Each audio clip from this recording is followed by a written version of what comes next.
Ito na mga kaidolan, yung pakbet na gulay na niluto ko. Ayan o.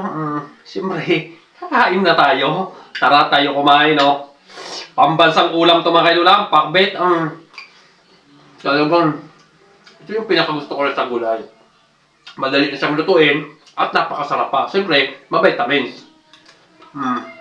Kakain tayo.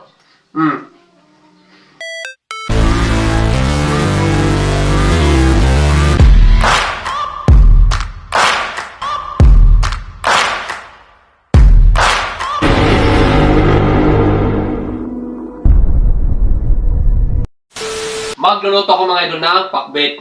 Yung iba, ayaw na ayaw nito kasi daw halo-halo na gulay. Pero para sa akin, napakasarap nito. Ayan. Magluto tayo. Siyempre, hugasan muna natin yan. At siyempre, yung mga kalabasa na tulad nito, malaki yung pagkahiwa. Hugasan natin yan. Yung hiwain natin na maliit gamit ang kutsilyo. Ayan lang o. Ganyan lang. Okay, kaya lulutuin natin to. A few moments later. Gisa na ako ng sibuyas, bawang, at saka luya. Pakbit na gulay. Ayan o. Napakadali lang ito mga kaidulan. Lutuin mga kaidulan. Ayan o. Napakadali lang lutuin niya. Haluin ko lang muna mga kaidulan ang atin pakbit na gulay bago natin ilagay ang asin. Ayan o. After malagyan natin ng asin, ilagay natin si Magic. Magic mga kaidulan o.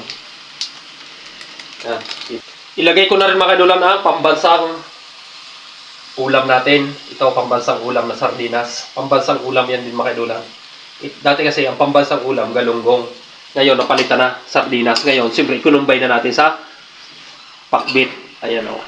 Pagkatapos yung mga kaidulan, siyempre haluin natin yan. Lakasan na natin ang apoy.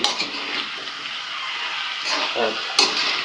Ugaliin natin kumain ng gulay kasi sa panahon natin ngayon, mga batang tinatamaan ng high blood. Kaya, yan, kain tayo ng mga gulay. Siyempre ito, meron yan sauce. Lalagyan natin yan ng tubig at ilalagay natin dyan. After nyan, takpan natin. A few moments later. Luto na mga idol! Ang ating gulay na pakbit, ang pambansang ulam ng Pilipinas. Ganyan ako mga idol magluto ng pakbit mga idol.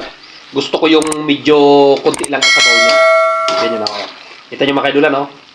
Alam na, kain na na. Yeah!